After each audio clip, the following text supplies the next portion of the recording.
Inorganic chemistry पढ़ना कोई rocket science नहीं है। अगर थोड़ी सी समझदारी दिखाई जाए, थोड़ा सा क्रिएटिव हुआ जाए और अपने मोटिवेशन को बरकरार रखकर थोड़ी मेहनत की जाए तो इनऑर्गेनिक भी आपको फुल मार्क्स दिला सकती है। क्योंकि इनऑर्गेनिक केमिस्ट्री का उतना ही वेटेज है जितना कि फिजिकल केमिस्ट्री और ऑर्गेनिक केमिस्ट्री का है।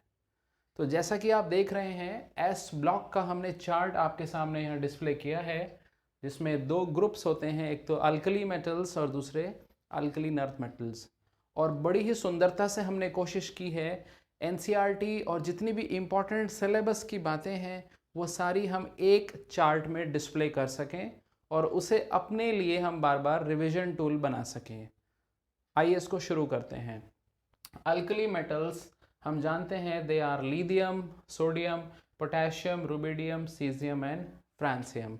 और इसके अपोजिट अल्कलीन अर्थ मेटल्स हैं beryllium, magnesium, calcium, strontium, barium, radium.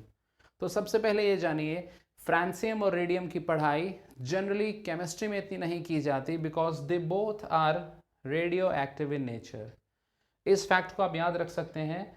Francium का सबसे ज़्यादा समय तक जीवित रहने वाला isotope that is Fr223 21 minute का हाफ लाइफ रखता है। और रेडियम के बारे में आप ये समझ सकते हैं, ये रेयरेस्ट मेटल है जिसको मैडम क्यूरी ने डिस्कवर किया था। और कहते हैं जो curie unit of radioactivity है वो रेडियम की 1 ग्राम एक्टिविटी से डिराइव की गई है। So this is the basic introduction. Now let's come to the biological presence. अगर आप 70 किलोग्राम के एक ह्यूमन बीइंग हैं तो आप ये फैक्ट अपने माइंड में रख सकते हैं कि आपके शरीर में 90 ग्राम सोडियम होगा, 170 ग्राम पोटेशियम होगा, 25 ग्राम मैग्नीशियम होगा और सबसे ज़्यादा 1200 ग्राम कैल्शियम होगा, जिसका 99% हिस्सा हमारे दांतों में और हमारी हड्डियों में होता है। तो ये हुआ इसका biological importance. Now let's come to the important chemical compounds and properties. तो शुरुआत करते हैं फ्लेम टेस्ट से। हम ये सब जानते हैं, फ्लेम टेस्ट एक तरह का टेस्ट होता है जिसमें हम इन एलिमेंट्स की प्रेजेंस की चेकिंग करते हैं और ये अपने अपने इलेक्ट्रॉनिक स्पेक्ट्रा के आधार पे फ्लेम को अलग अलग कलर्स देते हैं। जैसे कि आप याद रख सकते हो, लिथियम का क्लोराइड जब फ्लेम में पहुंचता है तो क्रिम्सन रेड यानी चमकीला लाल कलर देता है। सोडियम का हैलाइड गोल्डन येलो करता है। पोटेशियम देता है पर्पल जिसे लाइलैक कलर कहते हैं। Rubidium gives red violet color and cesium gives blue color. On the other hand, you can see beryllium does not give any color.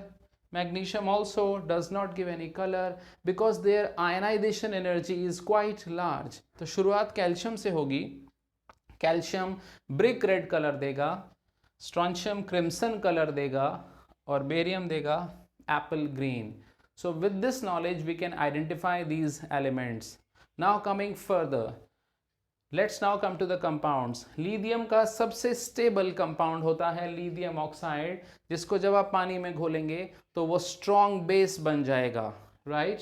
और आप देख रहे हैं लिथियम के बाकी 3 कंपाउंड्स आपके सामने हैं, जिसमें से लिथियम बाइकार्बोनेट सॉलिड फॉर्म में एग्जिस्ट नहीं करता और लिथियम कार्बोनेट और लिथियम नाइट्रेट अगर उन्हें हीट कर दिया जाए so they will decompose into lithium oxide. Okay, now coming to sodium.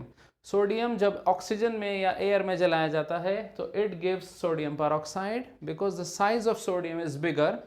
Now potassium gives superoxide, and you know one important thing, potassium oxide is a very good ingredient in breathing apparatus for astronauts and divers. Coming further, Solvay process एक बहुत important process है S block का, जिसमें intermediate product होता है baking soda and the end product is washing soda which is Na2CO3.10H2O and there is a side product called calcium chloride. Also know that if we heat washing soda above 393 Kelvin, it will lose all the water and will become soda ash, right?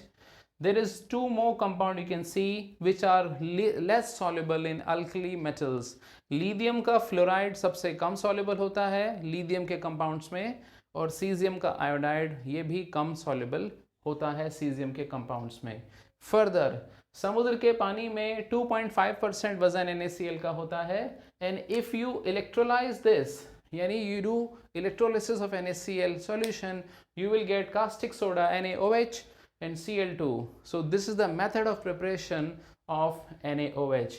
One more important point, हमारे शरीर में जो cell होती हैं उनके cell membrane के across water का, sugars का, अमीनो एसिड्स का जो फ्लो है वो सोडियम और पोटेशियम आयंस के कॉन्सेंट्रेशन के चेंजेस से डिटरमाइन किया जाता है, जिसे हम शॉर्ट में कहते हैं sodium potassium pump. Lastly alkali metal को जब लिक्विड अमोनिया में डिसॉल्व किया जाता है, so they give out their electron and form deep blue coloured ammoniated solution, जो हाईली पैरामैग्नेटिक और रिड्यूसिंग और हाईली कंडक्टिंग होता है अपनी नेचर में। सो this is all about alkali metals. Don't miss the application of lithium in rechargeable lithium ion batteries.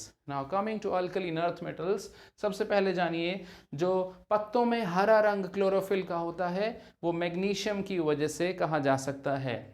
Now beryllium को alkaline earth metal नहीं मानते क्योंकि उसका हाइड्रोक्साइड एम्फोटेरिक नेचर का होता है। यहाँ आप बेरिलियम के साथ एल्यूमिनियम की डायगोनल रिलेशनशिप को भी याद कर सकते हो।